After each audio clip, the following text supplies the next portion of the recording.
Hey guys, Sons of Oklahoma here. It's been a while since my last video. I thought I'd go ahead and provide you guys with a little bit of an update and a fun video for today too. I've decided to start another channel, and I'm strictly going to focus on 22 LR and rimfire guns that I come across and do different reviews over, since I do have a lot of them on this channel already, and it's pretty much one of my favorite calibers.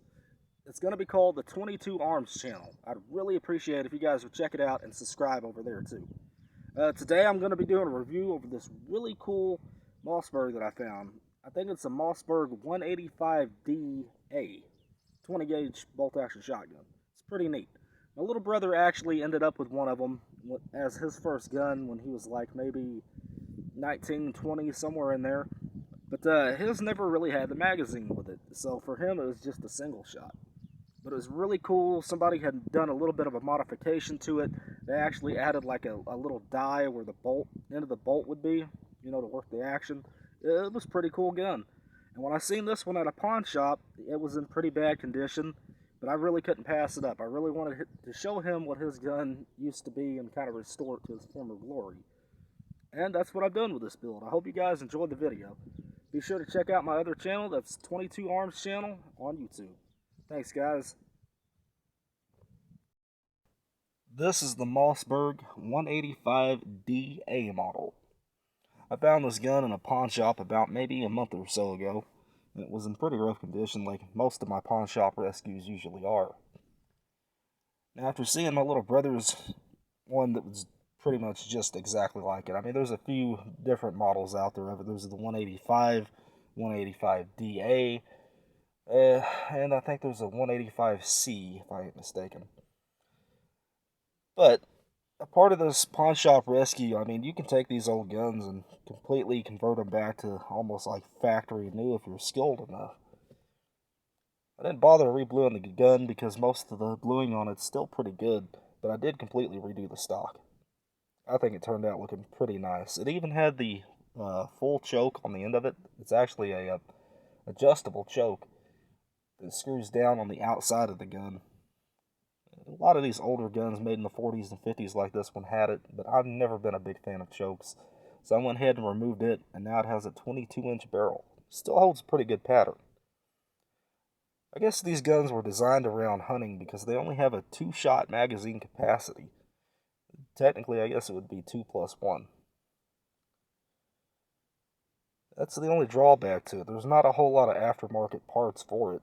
I mean, I did a lot of looking and searching on forums, and I really couldn't find a larger magazine. Little brother's still having a hard time finding himself one for his, actually. Most of these Mossbergs like this, apparently they all have the same problem. That plastic trigger guard around it tends to, well, I guess get a little bit out of shape over the years, and it kind of just pulls away from the stock. But it's a real easy fix. If you'll just heat it up with a heat gun and hold it in place, it'll take its shape back. I even installed an Allen stock holder for the shotgun shells, just like little brother has on his. I think it's pretty neat. 2-shot capacity is a bit of a drawback, but I believe they designed this gun completely around the hunting aspect of things.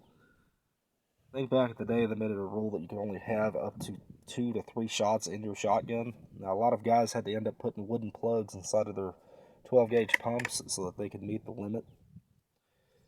This one kind of gets around it by having the magazine. One of the things you want to do when you get these older guns is definitely take them out and check the action and make sure that it's still good.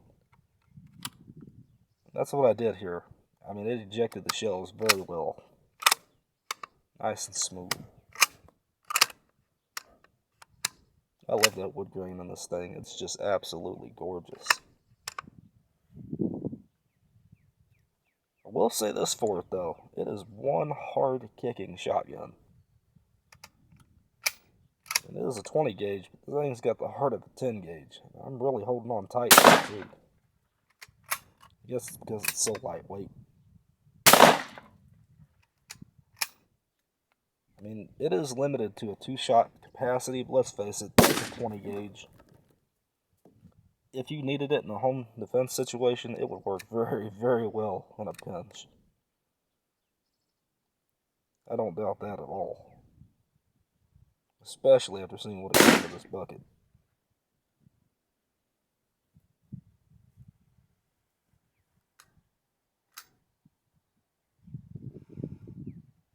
Really like the look and the feel of it. It's not too heavy, it's not too light either. It does kick a little bit, but you can get used to it. Look at that exit hole. I'd hate to be a quail, a duck, or a intruder for that matter, coming up against this thing. And really, if you wanted to, like I say, you could do 3-shot capacity. You just want to take your magazine out, load one into the chamber, very carefully close your bolt, make sure your hands are nowhere near the trigger, and load the other 2 rounds in your magazine. And there you go, you're now set up for 3 shots. All in all, it's a pretty good gun. If you get a chance to pick one of these up, I highly recommend it. You know, you don't always have to go out and buy the latest and greatest thing. Sometimes these old-fashioned guns just simply can't be beat. Hope you enjoyed the video, guys. See you in the next one.